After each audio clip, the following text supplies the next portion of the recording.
गिर गई हम तो सब गिर गई हम तो सब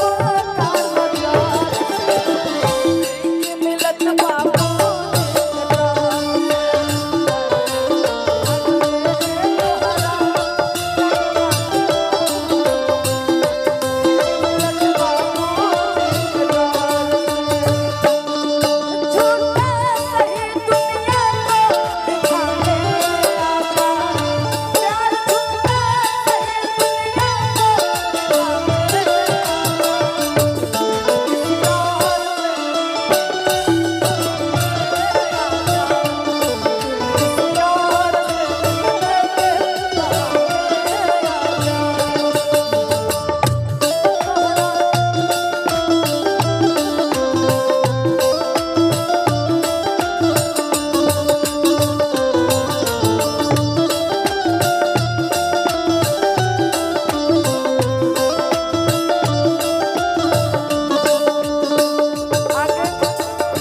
लड़का बड़ा प्यार से बताओ और कहत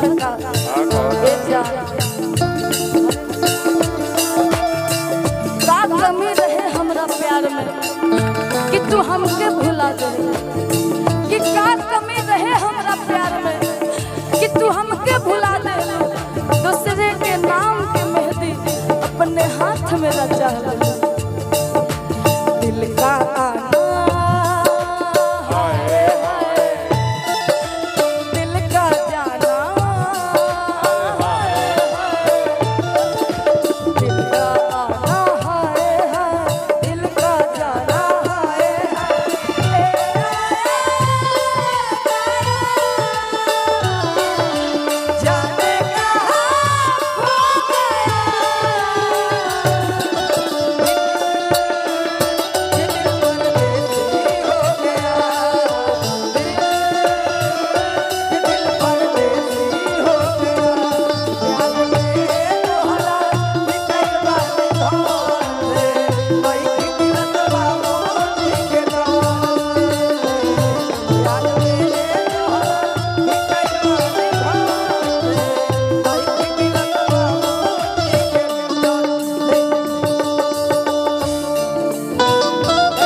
आंखों पे आंखों की लकीर बन गई, आंखों पे आंखों की लकीर बन गई। सोचा नहीं था कि ऐसी तकदीर बन गई।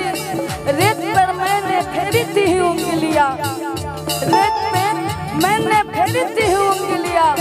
गौर से देखा तो रूपा जी आप ही की तस्वीर बन गई। पहरा पड़ल बा अपना प्यार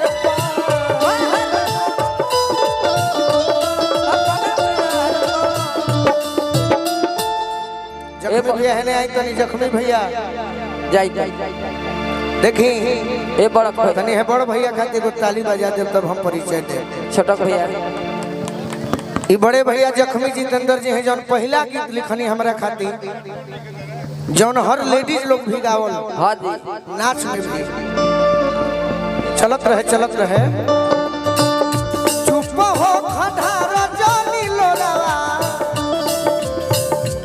थोड़ी दया चलवा रोजनी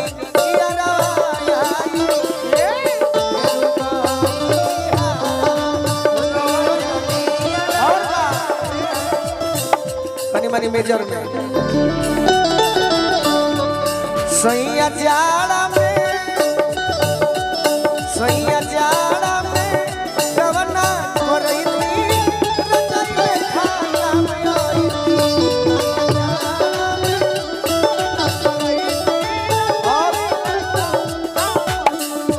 गीत बहुत लिखल बानी यहाँ कह दी जी, लेकिन ये सब गीत जौन बड़ी सर आज ना तो काल कहियो हमारो मरे के परी दुनिया के नियम है, लेकिन गीत यहाँ के नाम मरी यहाँ के लिखल गीत हो जब सैड सॉन्ग होले बड़ी तो हाँ दी तुम्हारा मोहब्बत में जिंदगी खराब तोहरा मोहब्बत में ये जिंदगी खराब हो गई। तो भाई भाई के जोड़ी बनो रहो। का ये धजी एगो पारंपरिक गीत गावेला लोग 3 गो बहिन, हाँ हाँ प्यार में केहू के याद आवेला तो हुचकी आवेला। सही बात यह के लिखल गीत है हाँ राजा जी के कोरवा भाग 2 केहू याद आवत होई। हाँ हाँ रतिया पहिला का पहिला मिलना रतिया पहिला ना हो भाग से भेटाइल बड़े सजनी के सजन पहिला